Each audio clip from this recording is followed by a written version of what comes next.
برای مدتی آرزوها را تعطیل کردیم. خوشبختی را مرخصی دادیم. توانایی هایمان را نگه داشتیم. رویاهایمان را حبس کردیم. هدفهایمان را در ایستگاه قطارهای رسیدن به آنها منتظر گذاشتیم. امیدهایمان را گره زدیم. حال خوب را نیز بسته بندی کردیم. نقشهایمان را تقسیم کردیم. این روزها فقط در کنار هم بودن را تجربه می کنیم.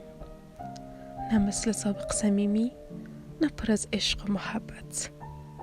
فقط کنار همیم و منتظر طلوع خورشید هستیم.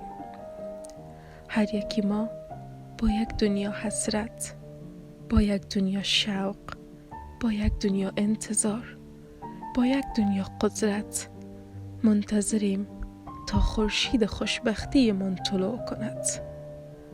لیکن نمیدانیم خورشیدمان کجا گیر کرده و دست کیها افتاده. اما روزی خواهد